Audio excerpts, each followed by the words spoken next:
नमस्कार मंडळी, मी ज्योती आज आपल्यासाठी घेऊन आले आहे एक नवीन व्हिडिओ जो की आहे मॉइश्चरायझरवर। उन्हाळ्यात आपल्याला प्रश्न पडतो की मॉइश्चरायझर नेमकं कुठलं यूज करावं, कारण त्वचा खूप ऑइली झालेली असते आणि घाम पण येतो, तर आपल्याला कळतही नाही की आपण मॉइश्चरायझर कुठलं यूज करावं। तर मी आज आपल्यासाठी 3 मॉइश्चरायझर रिकमेंड करणार आहे। तर चला बघूया आपलं पहिलं मॉइश्चरायझर कुठलं आहे। तर पहिले मॉइश्चरायझर आहे एम कॅफेनचं मॉइश्चरायझर। आपण बघू शकता यात आहे हायलोरॉनिक ॲसिड। तर हे प्रचंड आपल्याला हायड्रेटही करतं, दिलंय की 48 आवर्स मॉइश्चराइज पण करतं। तर चला बघूया आपण हे मॉइश्चराइज। याचं टेक्स्चर असं आहे, तुम्ही बघू शकता।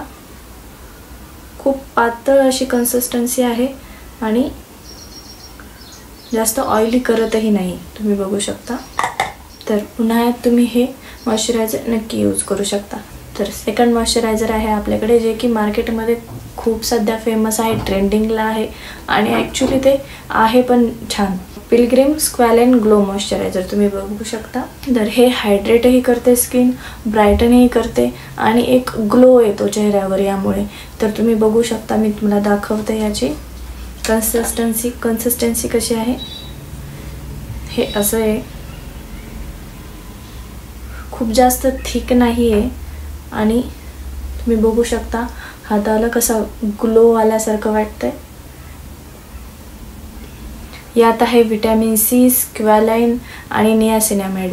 तर स्क्वॅलाइनमुळे एक वेगळाच लुक येतो चेहऱ्याला आणि हे खूप प्लम्पी बनवतं चेहऱ्याला। तर हे एक बेस्ट मॉइश्चरायझर आहे उन्हाळ्यासाठी।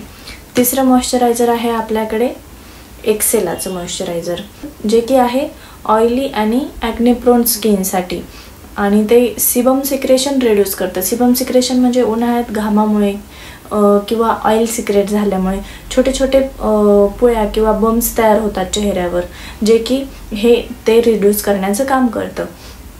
तर हे मॅट फिल पण देतं आणि मेन म्हणजे नॉन कोमेडोजेनिक आहे। तर हे सुद्धा बघू आपण कसं आहे याचं टेक्स्चर।